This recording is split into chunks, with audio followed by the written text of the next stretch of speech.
Hi friends, എല്ലാവർക്കും നമസ്കാരം.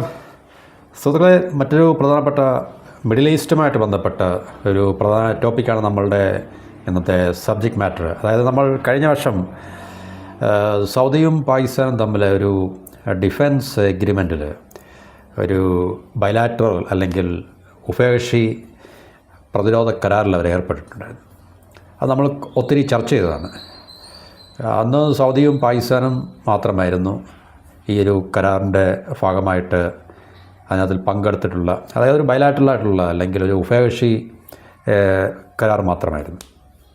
അപ്പോൾ ഇരു രാജ്യങ്ങളും തമ്മിൽ പരസ്പരം പ്രതിരോധപരമായിട്ടുള്ള ഒരു സഖ്യം എന്നുവെച്ചാൽ ഏതെങ്കിലും ഒരു രാജ്യത്തിന് മറ്റൊരു രാജ്യത്തിൻ്റെ പക്കൽ നിന്നും ആക്രമണം ഉണ്ടാവുകയാണെങ്കിൽ ഈ രണ്ടാമത്തെ രാജ്യം ഈ പറഞ്ഞ രാജ്യത്തിനെ ഹെൽപ്പ് ചെയ്യും, സപ്പോർട്ട് ചെയ്യും. അങ്ങനെയാണല്ലോ പൊതുവേ ഈ പറഞ്ഞ ഈ സ്ട്രാറ്റജിക്കായിട്ടുള്ള അല്ലെങ്കിൽ ഇതുപോലുള്ള ഡിഫൻസ് ട്രീറ്റീസ് പൊതുവേ നമ്മൾ കാണുന്നത്. എന്ന് പറഞ്ഞാൽ ഇപ്പോൾ സൗദിയെ ഇറാൻ ആക്രമിക്കുകയാണെങ്കിൽ പാകിസ്ഥാൻ സൗദിയോടൊപ്പം നിന്നിട്ട് ഇറാനെതിരെ ആക്രമണം അല്ലെങ്കിൽ സൗദിയെ പ്രൊട്ടക്റ്റ് ചെയ്യും. തിരിച്ചതുപോലെ തന്നെ അപ്പോൾ ഇന്ത്യയെ പാകിസ്ഥാനെ ആക്രമിക്കാൻ സാധ്യതയുള്ളത് ഇന്ത്യയാണ്.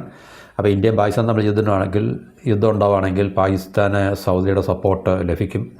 അപ്പോൾ ഇതാണ് ശരിക്കും പറഞ്ഞാൽ എഗ്രിമെൻറ്റ്, ട്രീറ്റി. ഏത് രാജ്യങ്ങൾ തമ്മിലുള്ള ട്രീറ്റി അങ്ങനെയാണ്. ഇപ്പം നേറ്റോയിലൊക്കെ അങ്ങനെ തന്നെയാണല്ലോ. പരസ്പരം ഏതെങ്കിലും ഒരു രാജ്യത്തെ ആക്രമിച്ചു കഴിഞ്ഞാൽ മറ്റു രാജ്യങ്ങളൊക്കെ ഈ രാജ്യത്തെ പ്രൊട്ടക്റ്റ് ചെയ്യാൻ പ്രതിജ്ഞാബദ്ധമാണ് എന്നുള്ളൊരു അവരുടെ നേറ്റോയുടെ പിന്നെ ആ ഒരു എന്താ പറയുന്നത് കൂട്ടായ്മയ്ക്ക് അങ്ങനൊരു പ്രത്യേകതയുണ്ട്. അപ്പം നേറ്റോ സ്റ്റൈലിൽ പാകിസ്ഥാനും സൗദിയും തമ്മിലൊരു എഗ്രിമെൻറ്റിൽ ഏർപ്പെട്ടു എന്നൊക്കെ ഉള്ളത് നമ്മൾ പൊതുവേ എല്ലായിടത്തും ചർച്ച ചെയ്തതാണ്. അപ്പോൾ അതിൻ്റെ ശരിക്കുമുള്ള ലക്ഷ്യം എന്താണ്? ഇറാനെതിരെയാണോ അല്ലെങ്കിൽ ഇസ്രായേലിനെതിരെയാണോ എന്നൊക്കെ ഉള്ളത് പല രീതിയിൽ മുഖ്യധാരാ മാധ്യമങ്ങളും യൂട്യൂബേഴ്സും അല്ലെങ്കിൽ സോഷ്യൽ മീഡിയസിലൊക്കെ തന്നെ അന്ന് മുതൽ ചർച്ചയുണ്ടായിരുന്നു. അപ്പോൾ അതിനുശേഷം പിന്നെ ഇറാൻ ഇസ്രായേൽ അല്ലെങ്കിൽ ഇറാൻ അമേരിക്കൻ വാർ മിഡിൽ ഈസ്റ്റിൽ ആരംഭിച്ചു.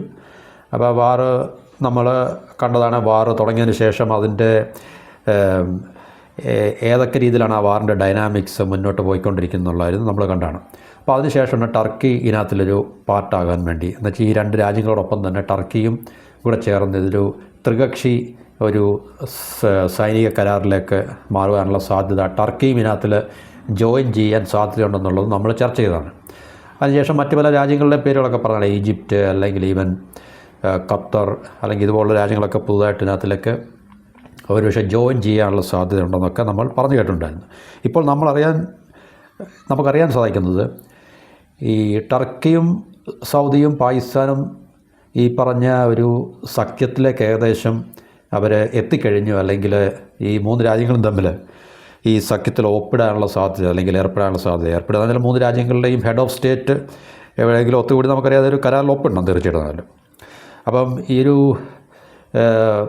കാര്യം പലപ്പോഴും നമ്മൾ ചർച്ച ചെയ്യേണ്ടത് ഈ ഒരു വിഷയം അത് യാഥാർത്ഥ്യമാകാൻ പോകുന്നു അല്ലെങ്കിൽ പ്രായോഗിക തലത്തിലേക്ക് വരാൻ പോകുന്നു എന്നുള്ളതാണ് നമുക്ക് മനസ്സിലാക്കാൻ സാധിക്കുന്നത്. കാരണം സൗദിയിൽ ടർക്കിയുടെ പ്രസിഡൻറ്റ് എർഡോഗാനും അതുപോലെ തന്നെ പാകിസ്ഥാൻ്റെ പ്രൈം മിനിസ്റ്ററും അതിൻ്റെ ഫീൽഡ് മാർഷൽ അസീം മുനീറും എല്ലാം സൗദിയിൽ ഒത്തുകൂടുന്നതിൻ്റെ പിന്നെ ലക്ഷ്യം ഒരുപക്ഷെ ഇങ്ങനൊരു പ്രതിരോധ കരാറിൽ ത്രികക്ഷി പ്രതിരോധ കരാർ ഉണ്ടാക്കുവാനും അതിൽ ഒപ്പുവെക്കുവാനുമായിരിക്കും എന്നാണ് റിപ്പോർട്ടുകൾ സൂചിപ്പിക്കുന്നത്. അപ്പോൾ അതിൽ ഈ മൂന്ന് രാജ്യങ്ങളുടെയും ഈ head of state, Saudi crown Prince, പിന്നെ ടർക്കിയുടെ പ്രസിഡൻറ്റ്, പാകിസ്ഥാൻ്റെ മിലിറ്ററി ചീഫായിട്ടുള്ള അസീം മുനീറും പിന്നെ അവരുടെ പ്രധാനമന്ത്രി എല്ലാം ഒരുമിച്ച് സൗദിയിൽ ഒത്തുകൂടുന്നുണ്ട് എന്നാണ് നമുക്കറിയാൻ സാധിക്കുന്നത്. അപ്പം ടർക്കിയുടെ പ്രസിഡൻറ്റ് ഓൾറെഡി സൗദിയിൽ എത്തിക്കഴിഞ്ഞു. പിന്നെ ഈ ഫ്രൈഡേ ഇന്നാണല്ലോ, ഇന്ന് ടർക്കിയുടെ പ്രസിഡൻറ്റ് സൗദിയിലെത്തും.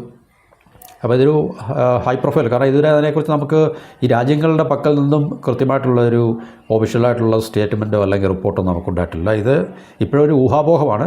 ഈ മൂന്ന് രാജ്യങ്ങളുടെയും ഹെഡ് ഓഫ് സ്റ്റേറ്റ് ഈ പറഞ്ഞ രാജ്യത്ത് സൗദിയിൽ അവർ ഒത്തുചേരുന്നു. ആ ഒത്തുചേരുന്നതിൻ്റെ ലക്ഷ്യം ഇതായിരിക്കും എന്നുള്ളതാണ് പൊതുവെയുള്ള ഊഹാപോഹം എന്ന് പറഞ്ഞാൽ.